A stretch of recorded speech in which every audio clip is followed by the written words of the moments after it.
বাংলাদেশের বিচার বা অতীতের যে হাসিনার যে আমলে বাংলাদেশের বিচার বিভাগকে, বিচার ব্যবস্থাকে কিভাবে একটা সম্পূর্ণ সরকারের অধীনস্থ এবং আওয়ামী লীগের একটা দলীয় ক্যাডার বাহিনীতে পরিণত করা হয়েছিল এবং তাদেরকেই বিচারক পদে নিয়োগ দেওয়া হয়েছিল।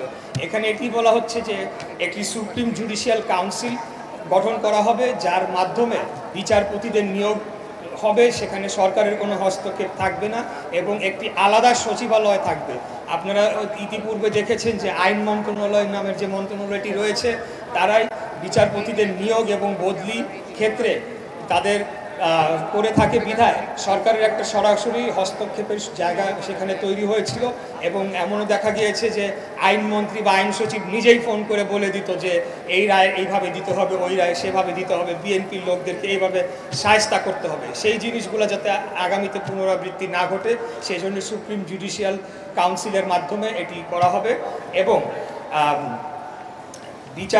সুপ্রিম জুডিশিয়াল কমিশন গঠন করা হবে এবং সুপ্রিম জুডিশিয়াল কাউন্সিল একটি গঠন করা হবে। বিচারপতিদেরকে যদি কোনো কারণে অভিশংসন করতে হয় অথবা বরখাস্ত করতে হয়, সেই ক্ষেত্রে সুপ্রিম জুডিশিয়াল কাউন্সিল সেই কাজটি করবে, সেটি সরকারের কোনো হস্তক্ষেপ থাকবে না। এই রাষ্ট্র কাঠামো মেরামতের 31 দফা এবং আইনের শাসন যদি প্রতিষ্ঠা করতে হয় বাংলাদেশে, তাহলে যাদেরকে আমরা ফ্যাসিবাদী বলছি, যেই দল ফ্যাসিবাদ কায়েম করেছে, তাদের বাংলাদেশের গণতান্ত্রিক রাজনীতিক কাঠামোতে রাজনীতি করার অধিকার রয়েছে কিনা সেই প্রশ্ন আমাদেরকে অবশ্যই তুলতে হবে। আপনারা শুনেছেন যে আমাদের স্থায়ী কমিটির সদস্য জনাব সালাউদ্দিন আহমেদ, তিনি ইতিমধ্যেই বলেছেন যে আওয়ামী লীগ নামে রাজনীতি করার অধিকার থাকবে না কোনো দলের আগামীতে। সেটিকে আমাদেরকে আরও জোরালোভাবে প্রতিষ্ঠা করতে হবে, সেই দাবিটা আমাদেরকে তুলতে হবে। এটাই হলো আমাদের শেষ কথা।